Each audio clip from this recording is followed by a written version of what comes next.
Shout out pala sa mga magulang na nagtatrabaho, lalo na sa mga solo parents na katulad ko na kailangan magtrabaho para sa pamilya, para sa mga anak.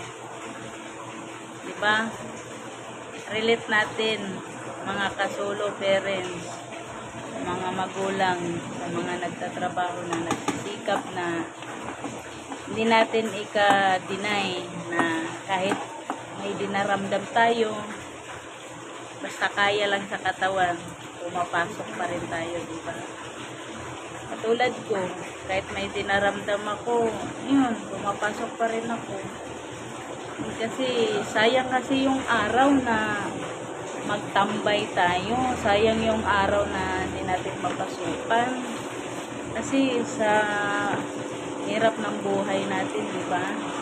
Kailangan nating magsikap. Kailangan nating kumayod. Kailangan natin mag-overtime para makapag-sahod man lang tayo na madagdagan. Malaki-laki yung sahod natin. Kasi sayang yung araw pag hindi natin pasukan, di ba? Totoo yun, mga magulang na nagtatrabaho dito. Na para sa mga anak, para sa pamilya. Dahil alam ko yung pakiramdam sa magulang na nagsisikap para sa mga anak.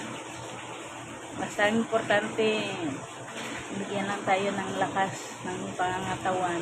Bigyan lang tayo ng pagkain, araw-araw.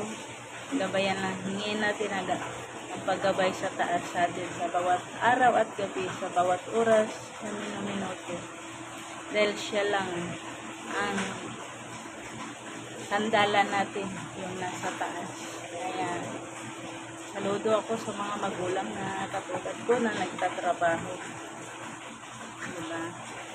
Napakasaya kasi natin na magtrabaho tayo, yung papadala sa mga anak natin, yung pinagtrabahoan natin, yung pinagpawisan natin, diba? Lalo na yung makabili tayo sa mga gusto nila, na kahit paano, kahit mahirap man tayo, at least makabigay pa rin tayo sa gusto ng mga anak natin, lalo na yung sa pag-aaral. Siyempre, tuwa rin sila na mabigyan sila ng gusto nila. Una-una, yung kailangan sa eskwelahan, siyempre, kailangan din nila ng mabilhan sila ng damit. Diba? Relate yan sa lahat ng mga magulang. Kaya, todo kayod lang tayo. At saka mag-ingat lagi sa trabaho. Thank you.